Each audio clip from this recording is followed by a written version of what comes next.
haleluya mukama waffe Yesu yebazibwe mbalamusizaako nnyo mu linnya erisinga amanya gonna erya mukama waffe Yesu Kristo. Nebaza Katonda atuwadde obulamu, nebaza mukama abukeesezza, nebaza mukama atuwadde obujulizi. Nzikiriza nti buli mukyala na buli mwami yonna gy'oli olina obujulizi, era tugulumiza erinnya lya mukama eritatuteekeredde. Tugulumiza Katonda atukuumye buli muntu yonna, buli muntu wonna gy'osinzira okuwuliriza mukama akuleseewo lwakisa akukuumye obwo bujulizi, era ekitiibwa neteno tukiza gy'ali netugamba nti Ebeneza. This is morning breakfast.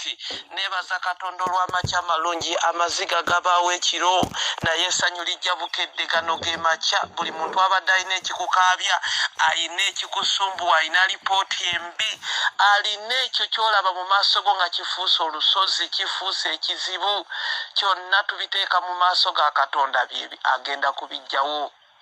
Bayibuli esomesa mu kitabo kya Yobu nti ajjawo obusozi n'ensozi bw'abivuunisa obusungu bwe nabyo ne bitamanya. Katonda agenda tukolera ebirungi, Katonda agenda tulabisa omukisa, Katonda agenda tuviirayo. Njogera n'omukyala n'omwami ku makya ga leero ng'oli eyo wasuze ng'okaba ne kaakati abakubuuza obakubuuza bagamba wasuze otyo, ogamba nasuze bulungi. Weewaawo kirungi, olina okulaga nti omulabe oli bulungi, naye nga munda mu ggwe muli olina amaziga gayise gayita mu ggwe, olina amaziga, piro yo yafuusa amaziga, tolina nabwe oyinza kunnyonnyola kubanga ky'oyitamu kikulumanga ggwe, tolina gweoyinza nakibuulyako wadde okisheyalingirako omuntu yenna. Naye nkuzaamu amaanyi nti ekyo ekikukaabya amaziga olwaleero ge makya malungi, amaziga gakome, mukama akwambaza essanyu lye, obulamu bwo bwonna obusigaddeyo mu maaso go olabe obulungi bwa Katonda.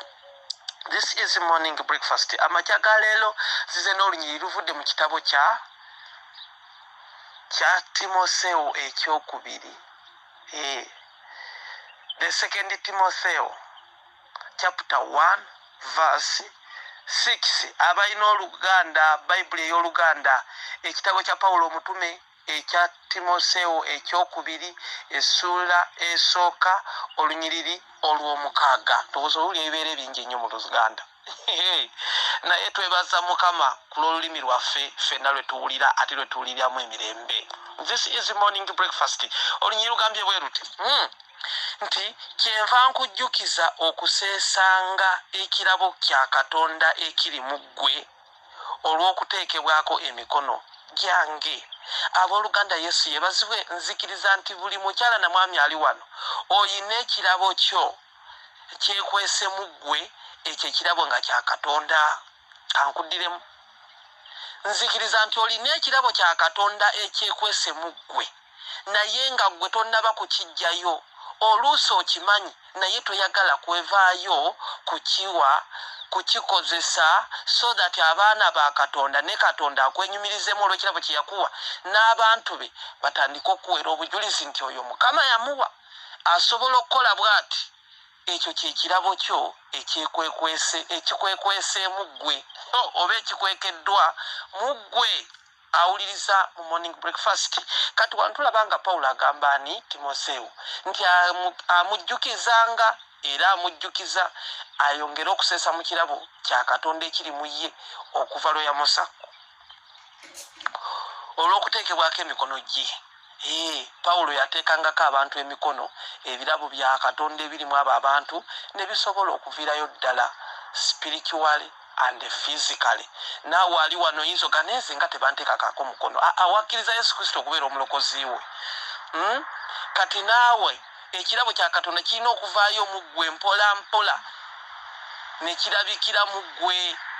Nze neebaza Mukama nali sisobola kwogera nga bw'owulira njogera bwe nti naye nga kikyate kiyinza okunjogeza by then. Naye oluvannyuma lw'okukkiriza Yesu Kristo okubeera omulokozi wange nsobola okwogera obudde ne bukya ne buddamu ne buziba ate nga soogera bigambo birala naye nga njogera ku Mukama waffe Yesu Kristo, nga njogera ku Katonda atuwadde ekisa. Kati ekyo kyenkunnyonnyola nakyo kirabo Katonda yakimpa okuba nga nsobola okwogera mu maaso go. Nkugambye kati singa si buvunaanyizibwa bwe nnina nsobola okwogera kati essaawa endala 3 consecutively nga sirisizzaako ate nga sisirisiza nga byenvuddemu sibiddamu nga nkozesa kino ekirabo Mukama kye yampa ekyokwogera eri ggwe ampulira. Naye olw'obudde n'emirimu gy'abakama bange bano ab'omubiri gye nina okutuukiriza kyova olaba n'olumu ndwawo okuweereza ng'ate nina okuweereza kubanga mukama yampa ekirabo ekiri mu nze kati yatandika okkiseesaamu kyova olaba nga nkeera ku makya nempeereza okuweereza kirabo weewaawo gweoyinza ogamanya ate nze natandika ddy okuweereza oyina ebirabo ebira byosobola okukola nga bya bwakatonda naye nga nebyo bireme byekwese mu ggwe weetaaga kutandika kuseesaamu bw'otandika okuseesaamu toguganya kuzikira tandika ekyo ky'olina gwe bw'oba oli muyimbi tandika okuyimba tandika n'oluyimba lw'olina kati ekyo nakyo kirabo kya katonda ng'oyimbira katonda toyimbira ensi oba okitegeera omuweereza yonna gy'oli bino ebirabo bye boogerako bya mu makanisa pawulo byali agamba timoseewo naawe nkugamba essaawa zino oyina okubaako kyokola mu bwakabaka bwa katonda si kudde eyo n'otuula nogamba munaye ebyo byabo oyo munaye asobola okwogera bw'ati oyo asobola okukola bw'ati kyowuliramu emirembe nga bw'oba okikola mu bwakabaka bwa katonda okiwulira ng'okikola nakwagala nga ne bw'oba tebakuwadde kyakulya owulira bulungi osigala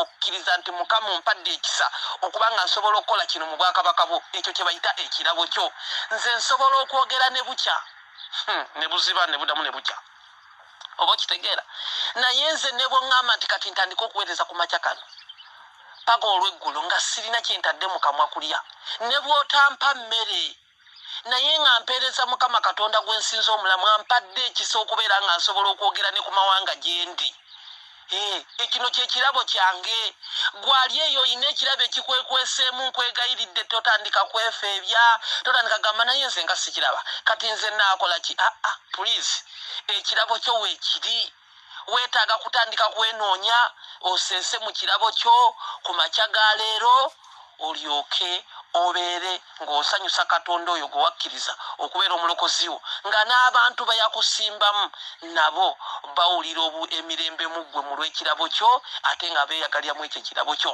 This is morning breakfast. Ekirabo kyange kyekyo naye ggwe olina naawe ekirabo kyo ali eyo. Olunyiriri lugambye erinnya lya mukama lyebazibwe. Olunyiriri lugambye nti kyenva nkujjukiza okuseesanga ekirabo kya katonda ekiri mu ggwe olina okuseesaamu kye bayita okuseesaamu kwe kuddiŋŋana ekyo kye wafuna ekirabo kya katonda ng'okikola okyagala nga naye okiddiŋŋana ng'omuweereza ali eyo oba oweereza mu kanisa otegeka wantu we batuula olongoosa kanisa ng'owulira okiwulyamu emirembe okulongoosanga ekkanisa yongera okugirongoosanga nga n'awantu omuntu watasuubira nti osobola okulongoosa ng'olongoosa batuuka ne bagamba ne baneene ekkanisa ya wano sigirabangako ng'ekutte nabbubi bannaye ebeera nnyonjo entebe zonna zikiriningibwa ne zisitulwa ne zizibwa wano ne zikyusibwa ne zizibwa eno okitegeera kati ekyo kyekirabo kyo era otuuka ne bagamba nti ebikwatagana n'okutimba ekkanisa okugitereeza okubeera well organized ebyo twabikwasa gundi oyo abitegeera ekyo kyekirabo kye ate naye nga bw'omutuukako owulira nti akulaga akikola ng'akyagala taliiko kwekkaanya kati ekyo ekirabo kye ekyekwese mu ggwe bw'okikola ng'oyagala mazima katonda agenda kuviirayo ogenda kulaba omukono gwe ogenda kulaba ekisa kya katonda ogenda kusanyusibwa katonda yennyini so si nze oba omwana w'omuntu omulala okusanyusa weewaawo mukama ajja kuyiteera mu bantu osanyuke naye lwa nsonga nti ekirabo kyokola ekyo ekirabo kyokola mu bwakabaka bwa katonda okyagala katonda naye akutunulya n'alaba nti mu butuufu ono ategeka ekkanisa n'otuuka okutuuka wali abaweereza baweerereza ne babuuza oba ani yategese wano naye nga ggwe kwega buli omu neyeenyumiriza mu kyoli katonda n'akozesa ku bantu be n'alyoka kusanyusa. This is morning breakfast. Tusabe era gwali eyo kaabirya mukama ekirabo ekiri mu ggwe okitandika okuba nga kivaayo kirabika nga kiviirayo ddala nga naawe bw'okiseesaamu.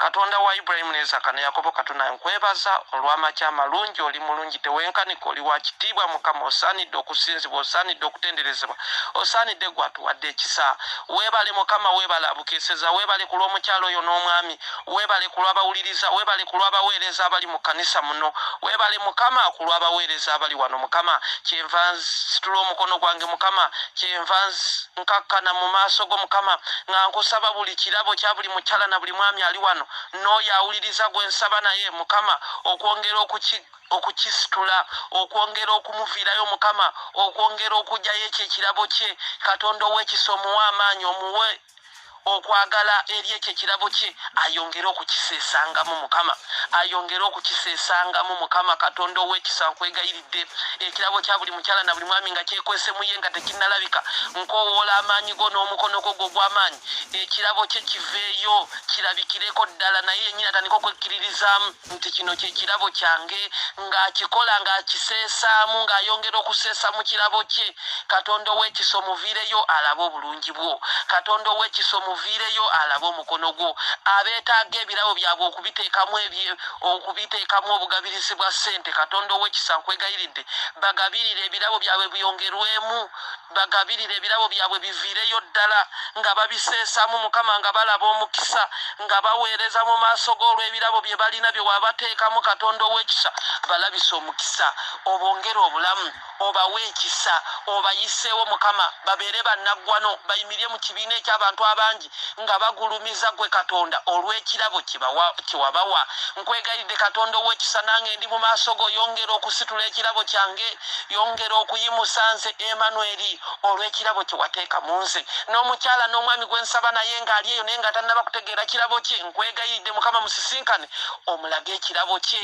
okisitulesitule ekirabo kye oyimuse ekirabo kye naye akiseesengamu buli lunaku nga Pawulo bwe yajjukizanga Timoseewo kwe kusaba kwange Mukama kwe kusaba kwange ayi Yesu weebale omusumba omulungi weebale Yesu weebale omunnazaaleesi weebale gwe addamu okusaba this is a morning breakfast ayagala okulokoka teeka emikono mu bbanga gamba nti ayi Yesu zikiriza n'omutima gwange okuweebwa obutuukirivu era njatula n'akamwa kange nti ndokose amannya gange gano googere gaddemu omulundi omulala gaddemu nate mugambe nti ayi Yesu amannya gange gano gajje mu bitabo eby'okufa amangu ebitabo eby'okusirana ebitabo eby'endwadde ebitabo ebitali bya mukisa ogateeke mu kitabo eky'obulamu n'omukisa n'okuwangaala amiina gwazzemu ebigambo ebyoli mulokole nsaba Mukama akulokolere ddala akwambaza amaanyi ekirabo ekyekwese mu gwe kiveeyo olunaku lumu lukye ng'oyimirya katuuti n'oweereza Mukama n'ekirabo kyo kyonna